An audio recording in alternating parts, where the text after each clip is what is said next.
air sign, Aquarius, Gemini, and Libra. Kumusta po kayong lahat? So, yan, air sign, maraming salamat po pala sa walang sawang pagsubaybay sa atin pong mga reading. And kung ikaw ay bago pa lang sa ating channel, mag-subscribe na po kayo. Then, i-click mo na rin yung ating notification bell para lagi kang updated sa ating mga bagong upload.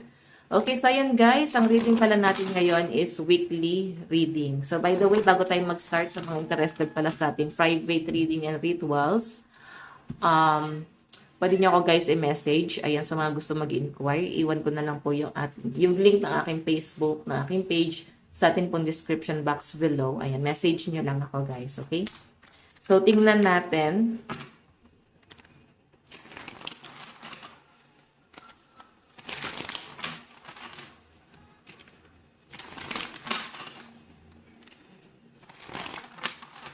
Doon muna tayo sa inyong angel message.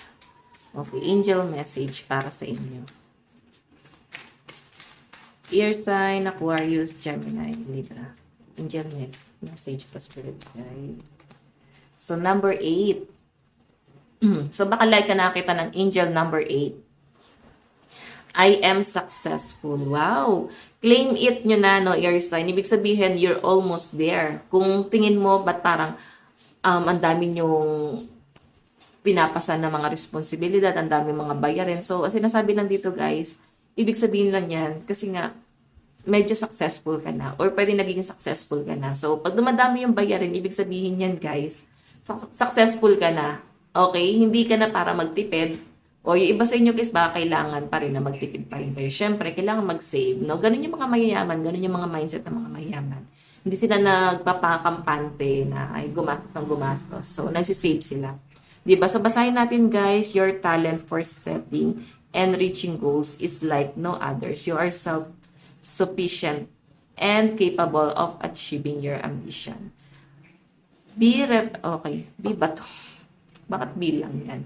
Be representing the ebb and flow, the infinite loop creation. So, alam nyo guys, ang sinasabi lang dito, ayan no, your talent for setting and reaching goals is like no other. Wow! Ibig sabihin guys, nagagamit mo yung talento mo. Pwede mo siya maging source of income. Or yung iba sa inyo guys, pwedeng business, no?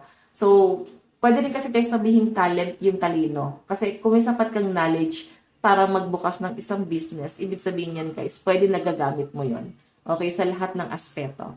So, ang pinapakita sa akin dito guys, pwedeng nagiging side hustle mo din ng inyong talent or yung iba naman sa inyo guys, pwedeng well-trained ka na sa dami ng pinagdaanan mo sa buhay. So, alam mo na kung paano laruin yung buhay.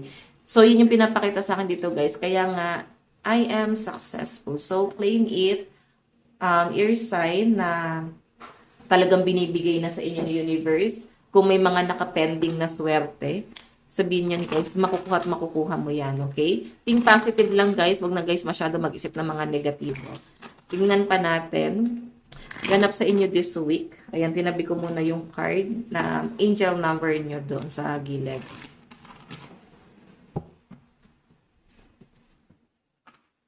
Okay, tingnan natin guys. Parang may nag-blink. Additional message, ganap po. Ayan. May nag-click na. Para sa mga air sign na question. Meron tayong the hangman. Diba? Parang nakikita ko sa inyo guys, medyo conflict ka talaga sa sitwasyon. Nandun ka sa point na nahihirapan kang gumalaw. Nandun ka sa point na ang dami mong, parang wala ka ng time. Wala ka ng time na mag-me time kasi ang dami mo nang ginagawa. Nakikita ko na parang nagiging busy or ginagawa mong busy yung sarili mo and sineset mo na sa isip mo na parang ito yung kailangan kong gawin kasi ang dami kong kailangang habulin. So, nakikita ko yung pagiging practical mo this week. Okay? Nakikita ko yung pagiging busy and responsible ng mga air sign dito. Tignan pa natin, guys. Ganap sa inyo this week. Ganap sa mga air sign this week. Meron tayong King of Swords. Ayun o, pinapagana mo talaga yung talino mo. Okay? Pinapagana mo yung isip mo ngayon. Air sign. More on pag-iisip ka, no? Tignan natin. Kasi parang wala pa ako nakakang action. Pero titignan natin. Kasi nasa hangman, ibig sabihin medyo conflict pa na gumalaw. Medyo komplikado pa na magdesisyon. So, pwedeng yung mga plano mo sa buhay is parang nilalagay mo muna dyan or nakaset mo na to dito kasi parang pagkaya na sa na lang siya gagawin. Parang ganon. At least may mga plano ka na. Meron tayong Five of Pentacles. Sa nakikita ko dito, guys, nakikita mo yung sarili mo kung gaano ka naghirap sa pera. Yun yung pinapakita sa akin dyan, no? Nakikita mo yung sarili mo kung ano yung pinagdaanan mo dati, kung gaano kahirap na hirap sa buhay, gaano kahirap na hirap sa pera. And parang ngayon, nakikita ko na overcome mo na yan, guys. Ngayon, pwedeng meron ka na-discover sa sarili mo at yun yung nagiging source of income mo ngayon na parang dati ko pa to na-discover. Parang ganon. Sana nakaipon, sana may nangyari, sana ganito. So, yun. Pwede nagagamit mo na siya ngayon. Okay? Medyo may panghihinayang ka lang talaga sa oras na dapat pala, dati mo pa na-discover to. Tignan natin. Meron tayong King of Cups.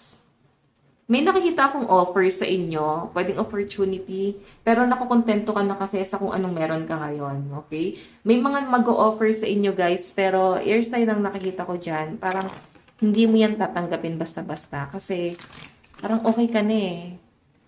So, siguro, may mga taong nangihinayang sa inyo, kaya mag-o-offer sa inyo ng trabaho. Pero tinitignan mo yung sitwasyon dito, air sign na parang hindi siya ganun kaganda. Parang hindi ganun kaganda yung sahod doon. Babalik na naman ako doon.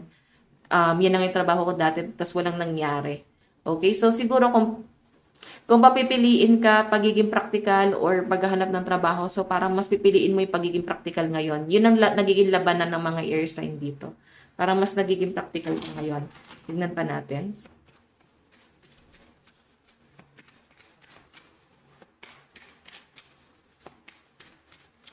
Meron tayong Three of Pentacles. Wow. Tignan mo, pera talaga yung lumalapit sa inyo. So parang baka ma-overwhelm ka dito ha, sa dami ng biyayang bubuhos sa inyo this week. So nakikita ko, kumbaga, siguro last week, talagang grabe yung kahirapan sa pera. Pero this week, no, nakikita ko sa inyo air sign, talagang ang daming blessing na paparating. As in, bubuhos sa inyo yung blessing. So I think nakapending lang talaga to. Oo. Baka may nangyayari lang last week na sobrang nakaka-negative talaga, nakaka-negative ng vibes kung bakit hindi makapasok tong swerte na to. Okay, meron tayong Knight of Wands. May nakikita akong travel na paparating sa mga air sign. Opportunity to. Ayan, daming nangyari. Pero alam nyo guys, malalampasan nyo to. Huwag nyong isipin na pagmatagalan to.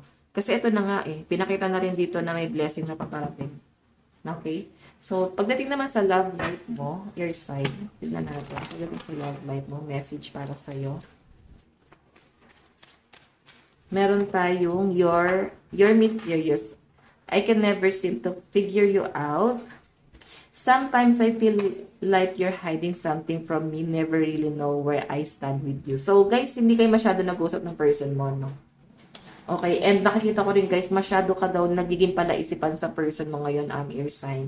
Siguro, may something sa inyo na ang tingin ng person mo napakamahiwaga mo. Okay? Na parang thankful na rin siya na dumating ka sa buhay niya. And siguro kung bakit hindi kayo gano'n nag-uusap, naintindihan naman niya na napaka-busy mo. Ang dami mong pinagdadaanan ngayon. Yan. So, tignan natin, meron tayong missing you. Oh, hindi kayo guys masyado nag-uusap, air sign.